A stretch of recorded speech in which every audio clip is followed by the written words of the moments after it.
Good morning, everyone. Good Friday morning. I hope you're having a good week so far. We're almost on the weekend. I have a cute project for you today.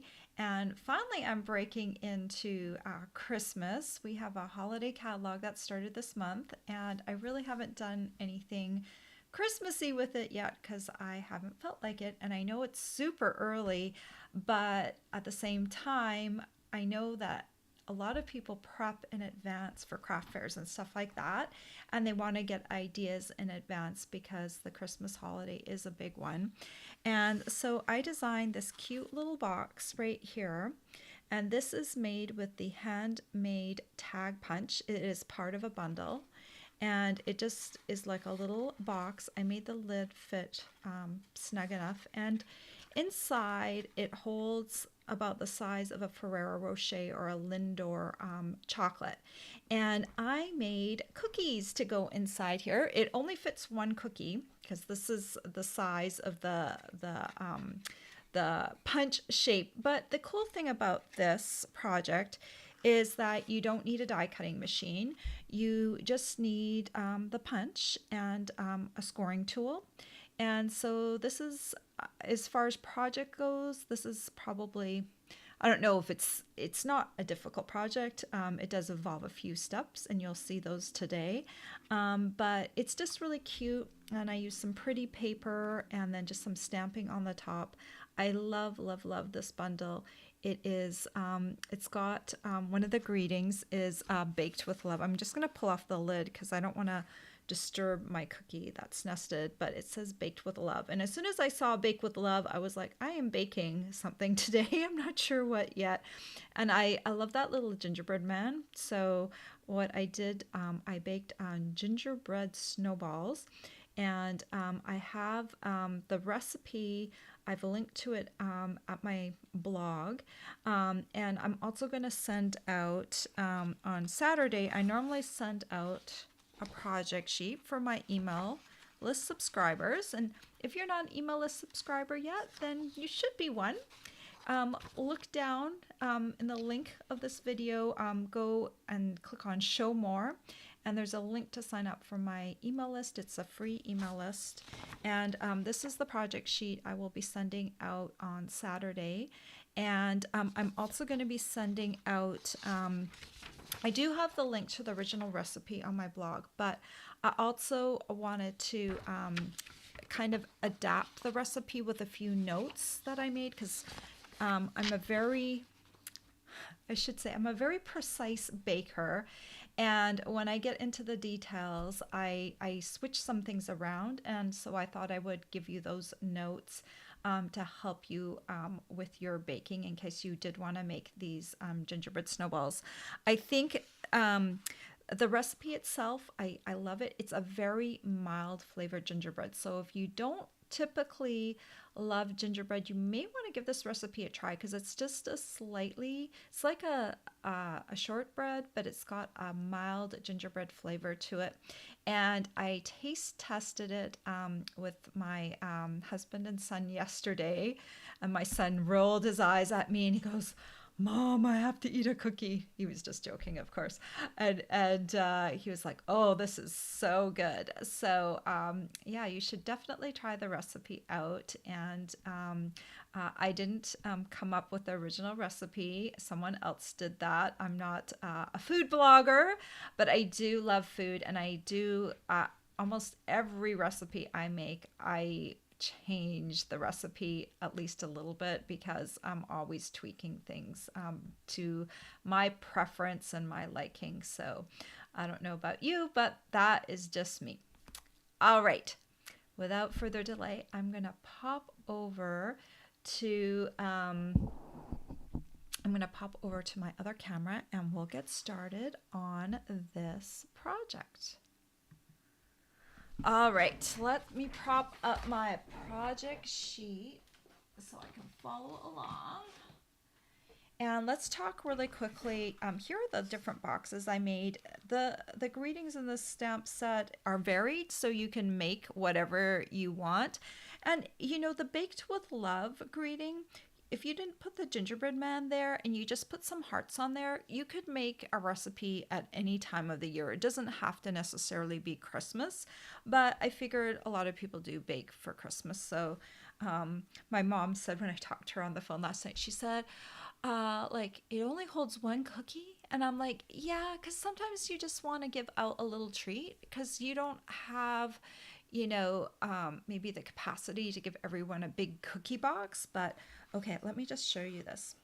Okay, so this is my cookie. If you follow the recipe, I even give the measurement for the weight of the cookie ball. So if you have a scale, you can measure the dough weight. So all of my little cookie balls are uniform in size. So I really do like that. Now for this one, all I had was, I had these cupcake papers. They're mini cupcake papers, and they fit inside here really well. The only problem with this, since this is shortbread and shortbread has butter in it, this is paper, so it's going to leach onto the paper.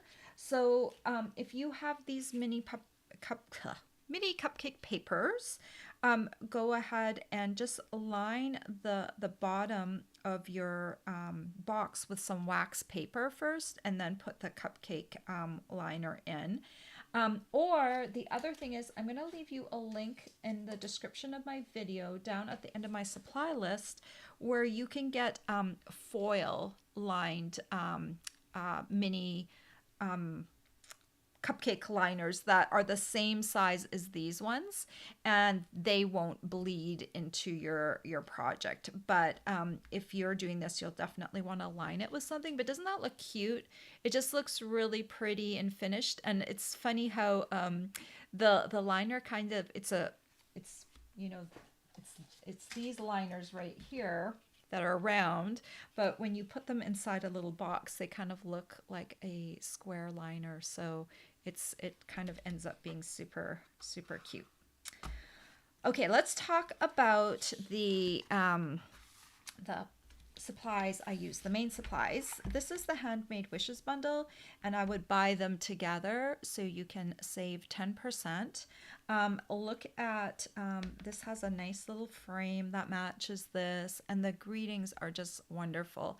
Sometimes with punch bundles, like I debate whether or not to get the stamp set, but with this one, I really feel like there's a lot of coordination with this one, and baked with love is just awesome. If you're, you could put different things inside the bake with love, like maybe some people make little truffles themselves, or rum balls or something like that would fit in there really, really well. The measurement is this, the outside measurement of the box itself is about 1 5/8 by 1 5/8, and the height is 1 3/8. So I left those measurements on my blog as well. Okay, I'm going to pop those aside. This is the paper I used. It's a new paper in the holiday catalog called Sweetest Christmas. It goes with all the candy cane, that bundle. But it's got candy canes, and it's got on the back sides, it's got neutral patterns, a lot of stripes, and stripes are just awesome for Christmas. So lots of neutral red and green patterns. Lovely paper for Christmas, and it works very well for these boxes. All right, let's get started. We'll start off pulling out our scoring board, and we're going to make the box bottom first. So this is probably the hardest part of the box. And it's not really hard at all. The only hard part is the measurement. If you're measurement challenged, then this might be the hard part, but I hope I'm gonna make it easier for you. So the length of this piece of cardstock is 6 9/16. 6 9/16 is just beyond the 6.5-inch mark. So I'll grab my ruler here. So if you have a ruler, 6.5 is just the one little tick right. 6 9/16 is one tick beyond the 6.5-inch mark. Okay, so 6 9/16. by 1 3/4 inches. All right. So put one of the long sides up at the top, and we're going to score at the 3 1/8 inch mark and the 6 1/4 inch mark. Then we're going to turn it 180 degrees to the other long side. So just turn it to the other long side and put the other long side up at the top. And then we're going to score at the 1 7/8 inch mark and the 5 inch mark. And you're probably saying to yourself, Brenda, why the weird measurements?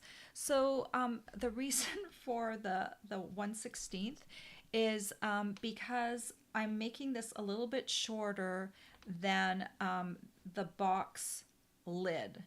And in order to do it 1/16 inch shorter, I have to do these funny little measurements. So just bear with me when I do that. There is a reason for it.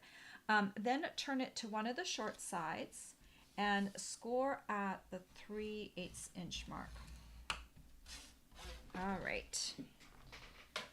We're just going to work on the bottom for now so I don't confuse anyone. And so we're going to take this piece and prep it.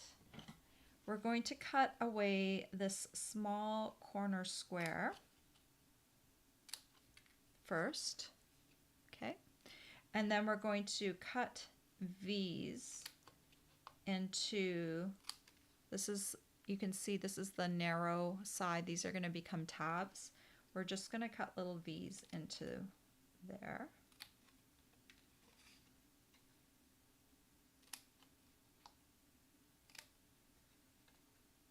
And then when you come to the end, also give that a little cut.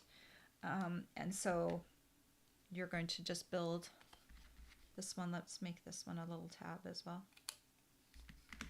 Okay. So this is what I call the side tab, and these are the bottom tabs right there. Okay, then we're going to take a bone folder and we're going to fold along the score lines. I'm just doing all the bottom tabs at once. Unfold, and then we're going to do the side tabs.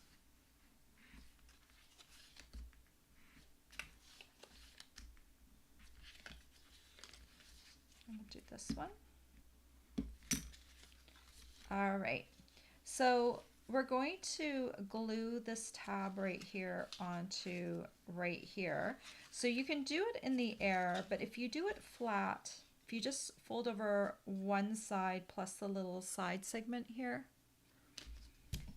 if you do that, then you can actually, I'm just putting it on the side segment. So you can see that's the little side segment. And we're going to bring these around and bring it together. But you can do it flat.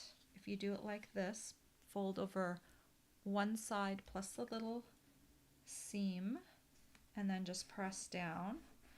And this is really easy because you can press it down flat and get a really good seal. Okay. And then these ones will come folding down like this. Okay, so that will be the bottom of the box.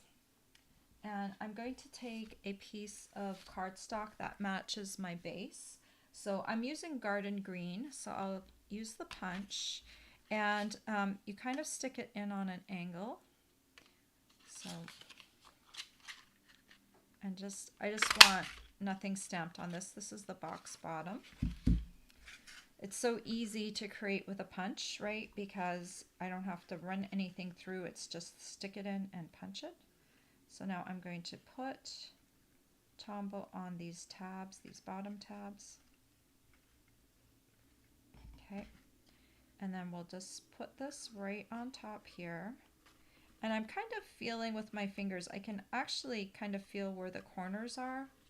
If you're not adept at doing that, just hold it down for a second and then just come to the top here, and you can kind of look down on it and just shift. You got a few seconds with the glue, just kind of shift it in place until you've kind of got, you can kind of see the pattern of that punch on all four sides. Okay, And then you can use your bone folder and just press down a little bit.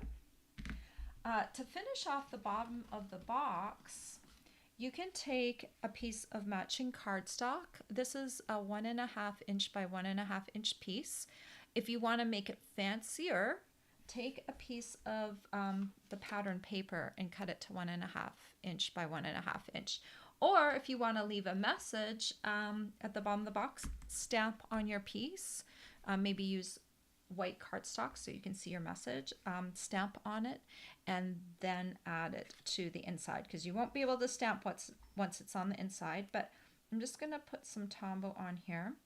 This finishes off the bottom of the box, and it also strengthens the box. So now there's some additional sealing going on there besides the little tabs that are holding on. Now we've got like a really good bond, and now this box has become a lot stronger.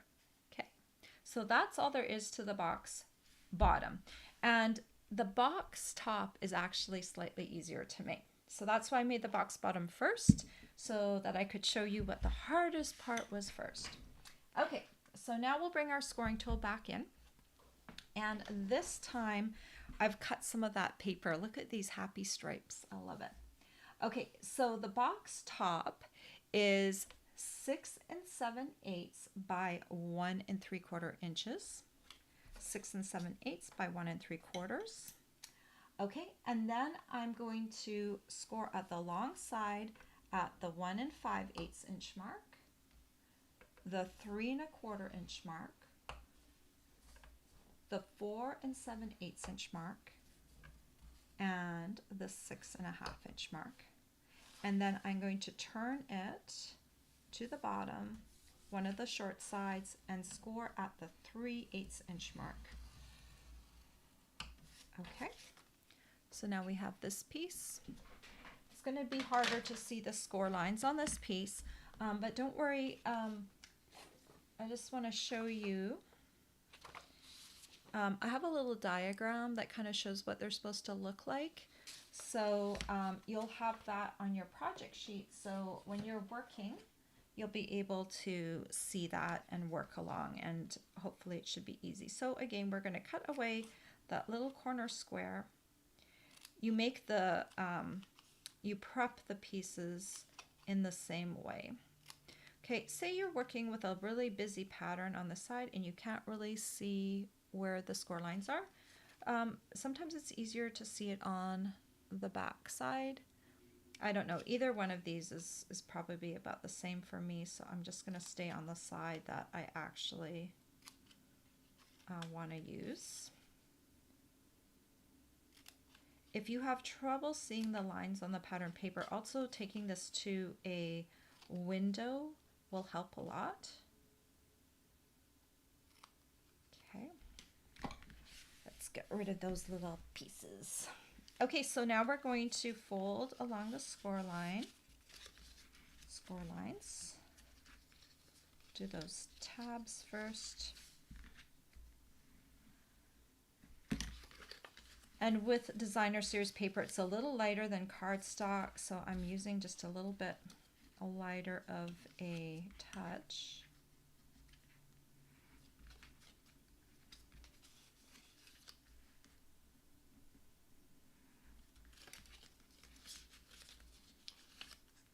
Okay. So that's what it looks like. That's going to be the inside, and this is going to be the outside. So I'm going to put Tombow on this little outer tab right here.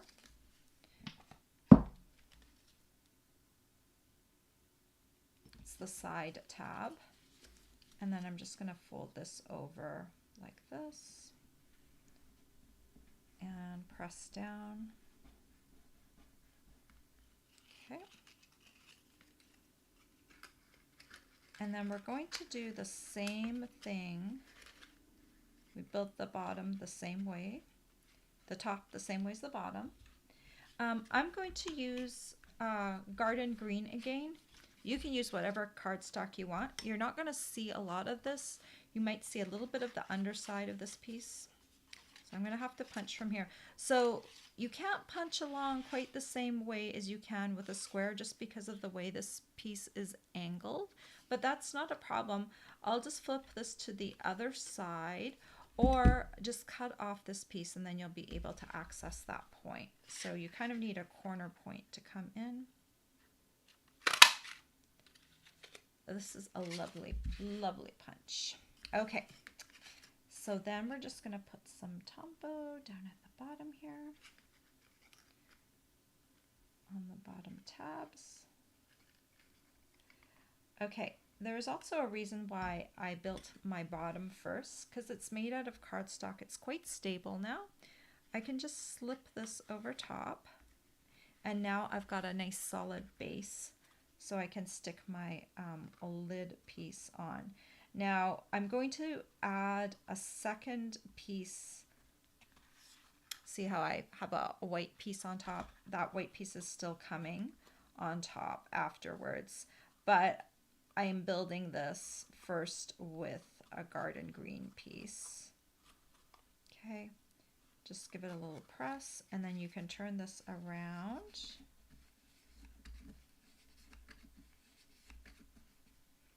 Okay, and then you can line this bottom. You know what, I'm trying to think. I should have made this little piece just a little bit bigger. So let's grab a slightly bigger piece because I was going to line the bottom or the top of the lid. So for the bottom you needed a 1 1/2 inch square. For the top you're going to do 1 3/8 inches. So I'm just going to cut a little 1 3/8 inch square.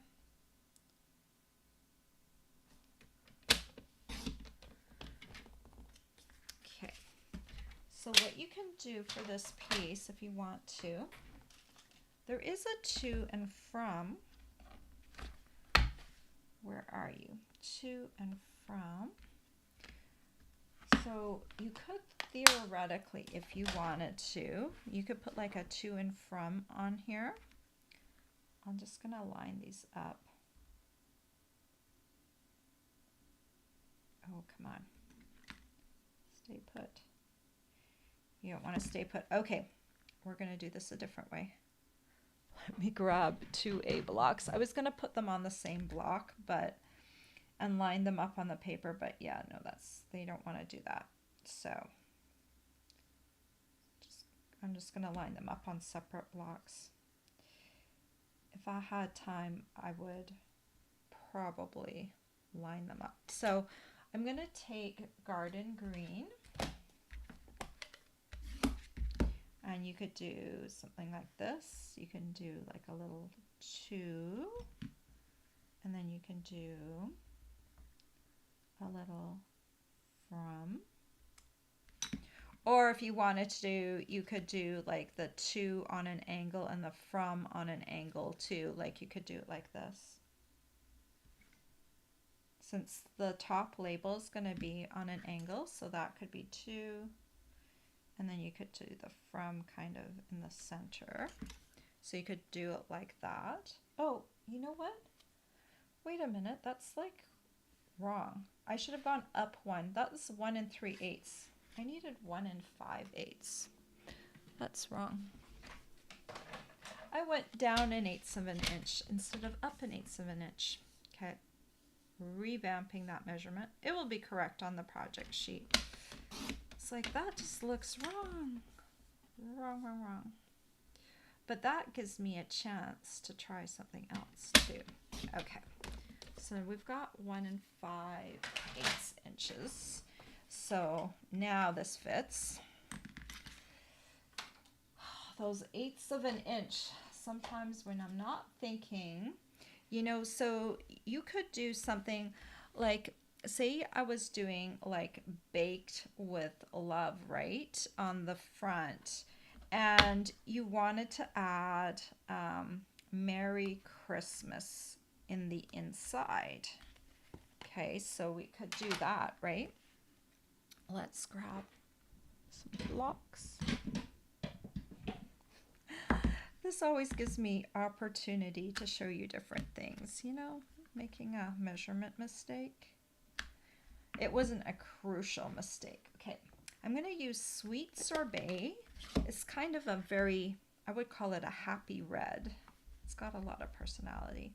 So I'm going to do Christmas across on an angle like that. And then I'm going to do Merry over top like this. Okay.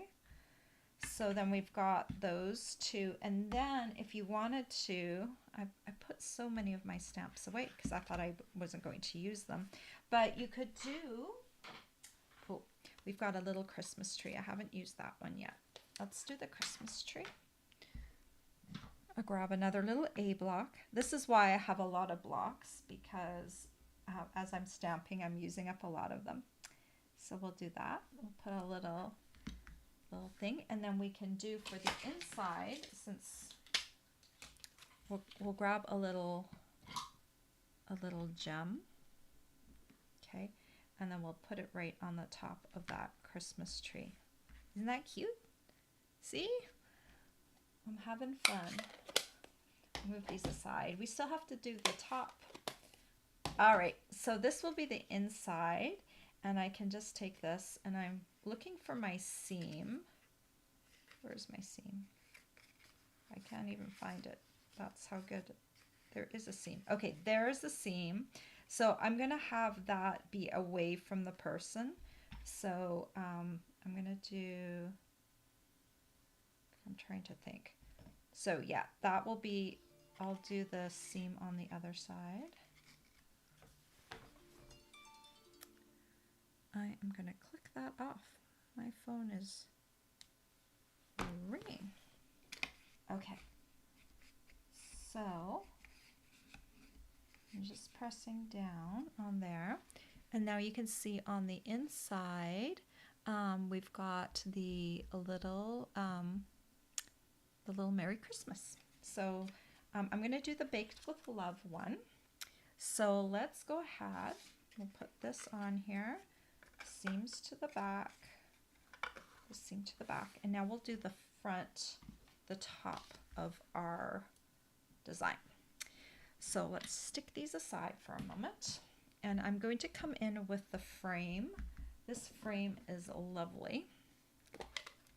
It makes the top look great. I'm just going to ink this up in garden green and stamp it pretty close to the corner. All right. Before I punch it, it's actually easier to stamp when this is in place. So I'm going to take my two stamps, and we're going to do, don't need garden green anymore, Sweet Sorbet. And I want to come in, I like to stamp, I'm going to do my smallest word up at the top. And I'm going to, this is a very small stamp, so do a very light tapping, not too much, because otherwise you're going to smush it down. And I'm going to get this as close as I can to the top. Okay, like that.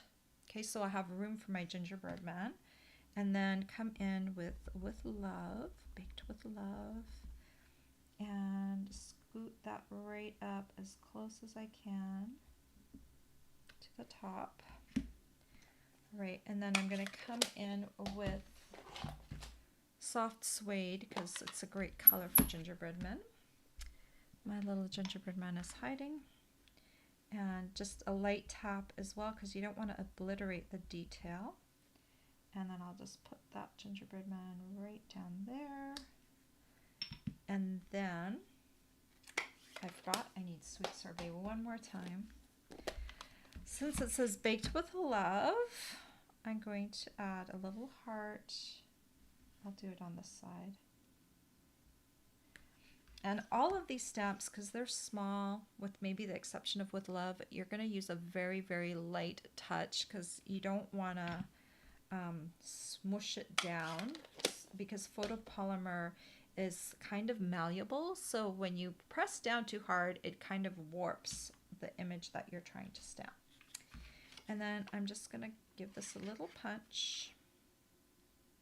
And if I was doing a lot of these, I would just do like a whole strip of these and then, you know, do it assembly line style so you're not, you know, stamping, punching, stamping, punching. You're going to do all your stamping first, right? And then we're going to take this, the seams at the back here, and then we're going to glue this to the top. So I'm just going to put just a little bit of Tombow. This is like very, very thin.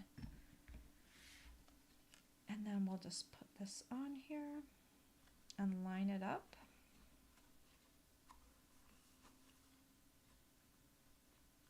Okay, and then we'll grab another jewel and I'm going to put it right on top of my heart so that it gives it a little bit of glam. And this is the only embellishment I used on here. It was the little red rhinestone jewels. They're so handy for Christmas. Okay, so cookie time.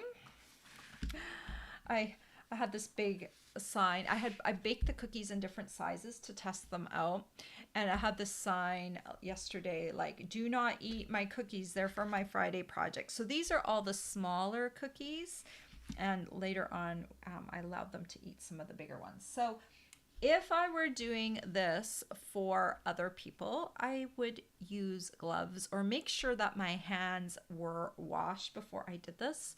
But since this is for myself, I'm not going to be giving out my Christmas cookies from July in December. No way. So I'm just going to do this without any gloves or without washing my hands first. So I'll just use one of my little mini liners. I'll grab a cookie and put that in. So these started off like as little 1-inch balls, and they actually expand quite a bit.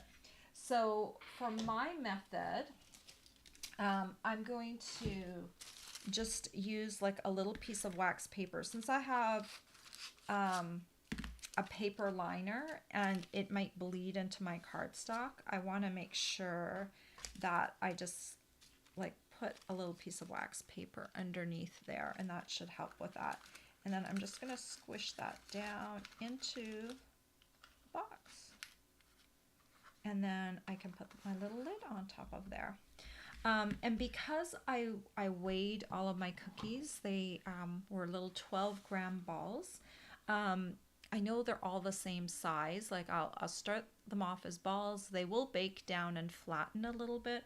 But they will still fit inside. There's still, you know, a little bit of room for error in there if you made yours a little bit larger, but I think 12 grams 1-inch balls are perfect for this recipe. In here, I've got a Ferrero Rocher's about the same size. And then also a Linder truffle works. If you're going to do a Linder truffle, I would put them not in like this because these little guys tend to like stick up a little bit. So if I was doing a truffle, tuck them underneath and then put the ball in like that, because that way they won't try and push the ball up. And there's still about 1/8 of an inch on top of that, so it's not gonna be sticking up. And then you can put that down if you want to do something that's wrapped. If you prefer to do home baking, this is a great recipe.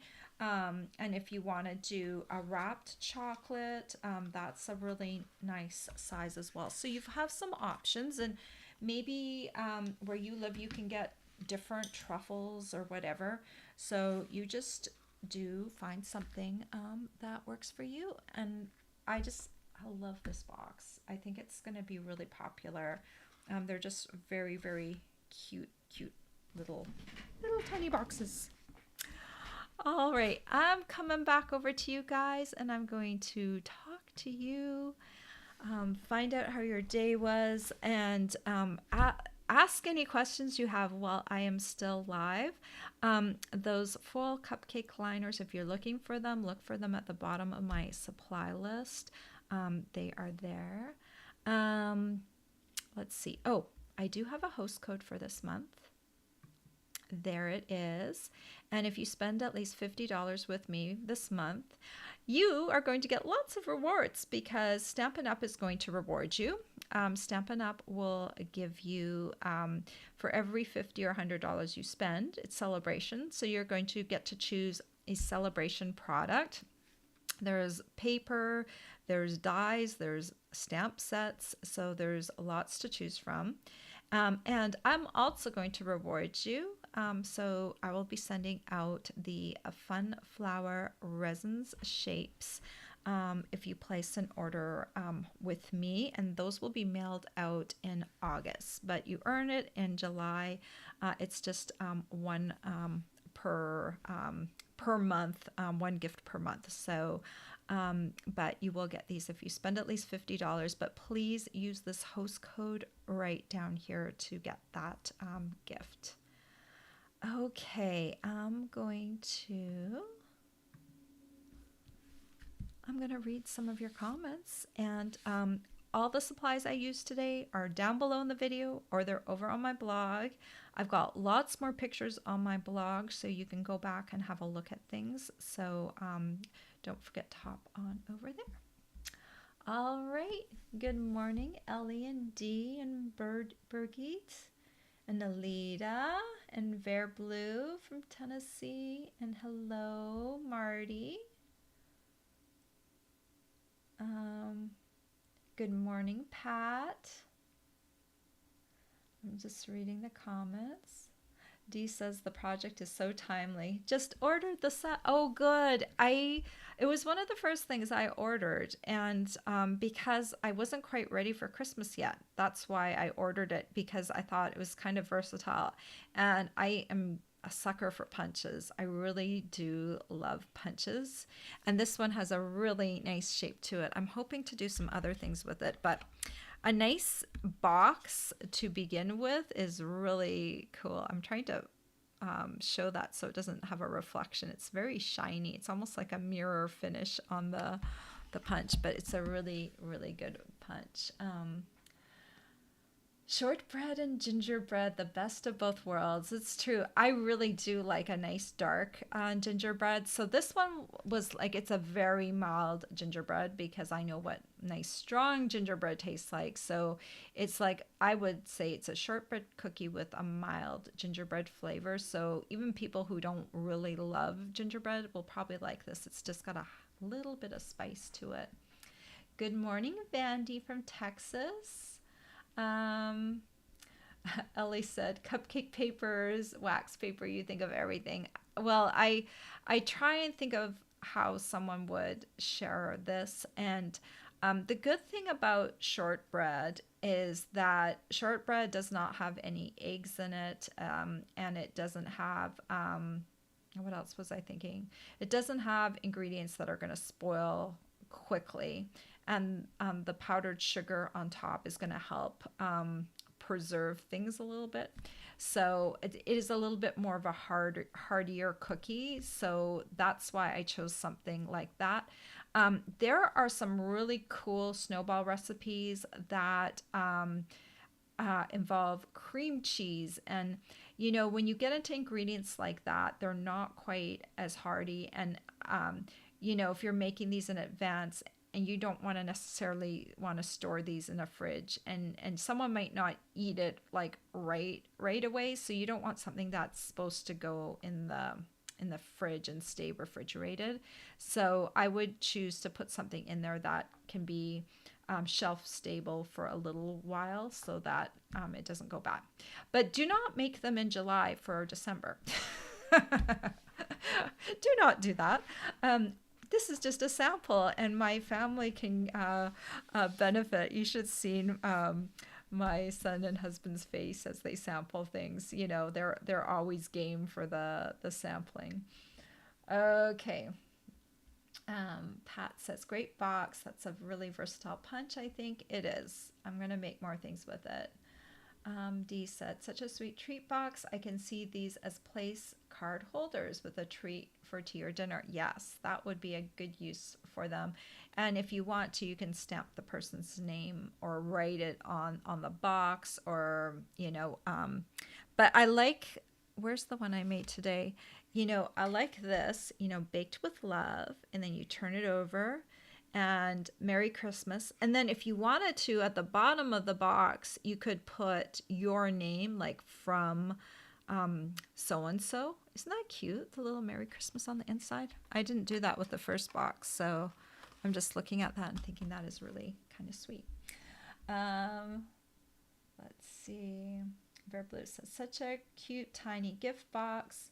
What is the size of the cut square? So the cut squares that line the top and bottom of the box, this part, the one that I did that I measured wrong, the square inside there is 1 5/8 of an inch square, and then the one for the bottom is 1.5. So 1.5 and 1 5/8 because they are slightly different sizes. It's interesting. So I built the box. I took the outer measurements, and those were the ones that were on the 8s. And then I made the inside measurements 1/16 of an inch smaller. So it's a box. It's snug, but it's a well-made box. Like if you go by my measurements, you should be good, and it should slide up and down easily, but it shouldn't be like super loose either, because I do like a well-constructed box. Okay. All right, and I will put those measurements for the squares on the project sheet, the correct measurements. All right. Oh, Bear Blue said, what is the size? Okay, I got that. What is the size of the cut shape of the punch? Oh, okay, we can do that. But I'm going to do that on camera. Okay, so this punch, if this is what you're talking about, it is about 1 7/8 inch. It's symmetrical, so 1 7/8, and then this is across.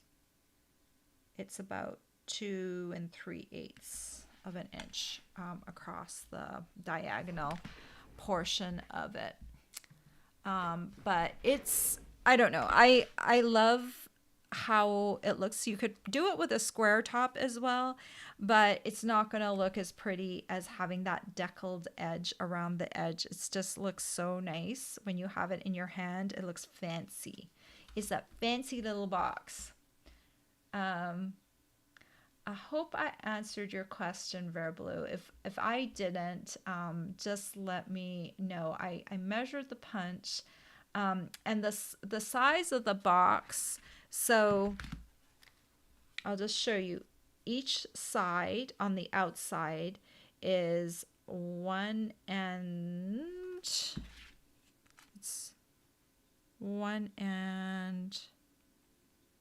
5. Oh, yeah, it's 1 5/8 inches. I'm trying to, yeah, it's 1 5/8 inches. Each of these